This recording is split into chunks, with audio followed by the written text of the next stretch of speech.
Welcome to the Word for 2021. Today we're in Genesis chapter 38. If the account of Judah and Tamar were made into a movie, it would have an R rating, restricted audiences only. Why would God put such a story in the Bible?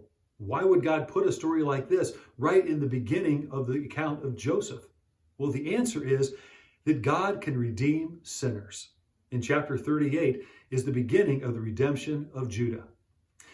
Verse 1 of chapter 38 says that at that time, well, what happened at that time? This was after the boys wanted to kill their brother Joseph in chapter 37. They were jealous of him. Judah was the one that convinced his brothers not to kill him, but to sell him to the Midianites. Well, not only that, Judah then went home and lied to his father. He was part of the whole conspiracy that Joseph was killed by an animal. He saw his father's tears, his weeping, and his grief, but it didn't change his heart. Finally, he couldn't take it anymore, though. He couldn't play the charade any longer at home, and he left home. He ran away.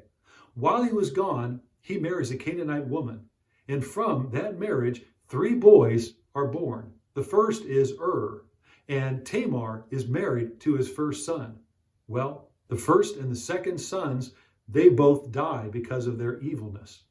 Then Judah promises his youngest son to Tamar when he becomes old enough.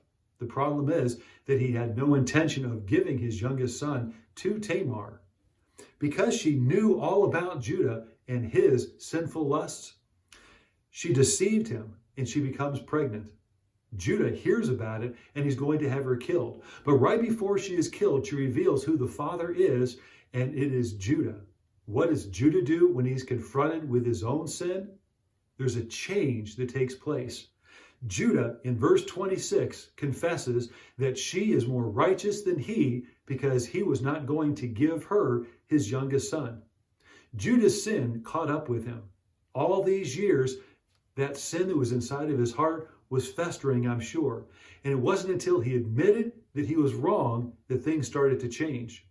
Admitting that we are wrong is the first step towards forgiveness and towards healing. Judah returns home to his father Jacob and to his brothers. While he is there, the famine that starts in Egypt then travels all around the known world. They're now hungry. And so Jacob sends the boys down to Egypt to buy grain, not knowing that Joseph sees them and knows who they are. And then Joseph tricks them.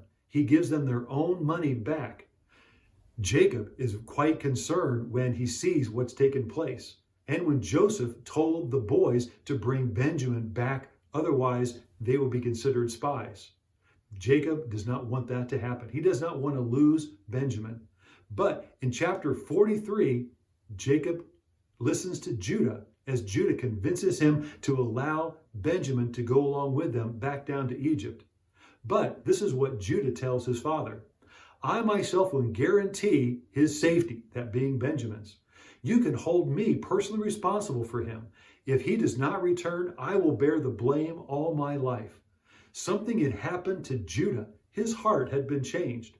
Then in chapter 44, as Judah is before Joseph, he actually pleads for Benjamin's life. Judah offers himself up instead of Benjamin. And as Joseph sees what's taking place, the heart changed in Judah. He can't hold it all together, and he starts weeping before his brothers, and he eventually reveals himself. I am Joseph. What do we learn about Judah during this whole sordid chapter? First, that Judah had had a heart change, that when he was confronted with his sin, he looked at his own heart. Second, he learned the meaning of repentance. And he learned the meaning of forgiveness. He forgave Tamar.